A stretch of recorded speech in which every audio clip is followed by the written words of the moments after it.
حضرت مولا علی کرم اللہ وجہہ فرماتے ہیں، جس کا مفہوم ہے کہ پیارے آقا نے فرمایا کہ اے علی، کیا میں تمہیں 5,000 بکریاں دے دوں یا پھر ایسے 5 کلمات سکھا دوں جو کہ تمہاری دنیا اور آخرت دونوں کو بہتر کر دے۔ حضرت علی کرم اللہ وجہہ نے فرمایا، یا رسول اللہ، 5,000 بکریاں تو بہت زیادہ ہیں، لیکن آپ مجھے وہ 5 کلمات ہی سکھا دیں۔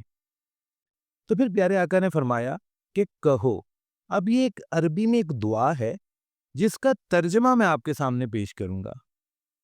فرمایا کہ اے اللہ، میرے گناہوں کو معاف فرما دیں اور میرے اخلاق کو وسیع فرما دیں اور میری کمائی کو پاک فرما دیں، اور جو روزی آپ نے مجھے عطا فرمائی ہے اس پر مجھے قناعت عطا فرما دیں، اور جو چیز آپ مجھ سے ہٹا لیں اس کی طلب مجھ میں باقی نہ رہنے دیں۔ پیارے مسلمانوں، یہ ایک چھوٹی سی دعا، اس کے اندر ایک کمپلیٹ سیکوینس نظر آتا ہے۔ دیکھیں، سب سے پہلی چیز گناہوں کی معافی۔ ہم سب سے اٹھتے بیٹھتے 100 بلکہ ہزاروں کی تعداد میں گناہ ہو جاتے ہیں، کیونکہ کئی ایسے گناہ ہیں جن کا ہمیں پتہ ہی نہیں ہے اور ہم لا علمی میں انہیں کرتے جا رہے ہیں۔ کئی مرتبہ ایسی چیزیں ہو جاتی ہیں، تو ان سب گناہوں کی معافی ہم اللہ سے مانگتے ہیں۔ نمبر 2 پہ آپ دیکھیں کہ میرے اخلاق وسیع فرما۔ اخلاق ایک ایسی دولت ہے جس کے بارے میں فرمایا گیا ہے کہ جسے یہ مل گئی، اس کا مفہوم ہے کہ اسے سب کچھ مل گیا، دنیا کی تمام خیر، تمام بھلائی اسے مل گئی۔ اس دعا میں اخلاق بھی مانگا گیا ہے۔ نمبر 3، میری کمائی کو پاک فرما، یعنی کمائی جو میں کماؤں وہ پاک ہو، اس میں کسی قسم کی ایسی چیز شامل نہ ہو جائے جس کی وجہ سے وہ کمائی حلال نہ رہے، ناپاک ہو جائے، تو اس سے پناہ مانگی گئی۔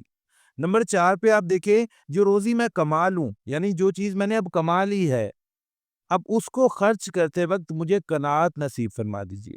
قناعت آج کل فضول خرچی بہت زیادہ ہے، ایک چیز موجود ہوگی اس میں تھوڑی سی خرابی پیدا ہو گئی، آپ کہتے ہیں اسے رہنے دو، اب نہیں لیتے ہیں۔ قناعت کا مطلب جہاں تک ایک سادے سے معنوں میں ہم کریں تو یہ ہے کہ اگر آپ کا 5 روپے سے گزارا ہوتا ہے تو آپ وہاں اس جگہ پر 10 نہ خرچیں۔ اگر آپ کے پاس ایک پنکھا ہے، اس کو صحیح کرا کر آپ کا گزارا ہو رہا ہے تو آپ اس کی جگہ نیا پنکھا مت لے کے آئیں۔ اس کے بعد آگے جو دعا مانگی گئی وہ بہت ہی زبردست ہے کہ یا اللہ پاک، جو چیز آپ مجھ سے ہٹا لیں اب اس کی تمنا میرے اندر باقی نہ رہنے دیں، کیونکہ اگر وہ تمنا باقی رہے گی تو میں اسی کے بارے میں بار بار پریشان ہو کر اسی کی تمنا کر کے اپنی زندگی کو خراب کرتا رہوں گا۔ ایک زندگی کا ایک راستہ ہے، اسے چلتے ہوئے بار بار میں مڑ کر دیکھوں گا، بار بار میں اس چیز کے بارے میں سوچوں گا، تو اس طرح سے وہ جو زندگی کی جو ایک پراپر ہمارا سیکوینس ہے وہ خراب ہو جاتا ہے۔ پیارے مسلمانوں، یہ بہت ہی پیاری دعا ہے جو واقعی مانگنے والے کے لیے دنیا اور آخرت دونوں میں بھلائی والی ثابت ہوگی۔ ہمیں چاہیے کہ ہم اس دعا کو اپنی دعا کا حصہ ضرور بنائیں۔ اللہ پاک ہم سب کے حامی و ناصر ہوں اور ہماری حفاظت فرمائیں۔ آمین ثم آمین۔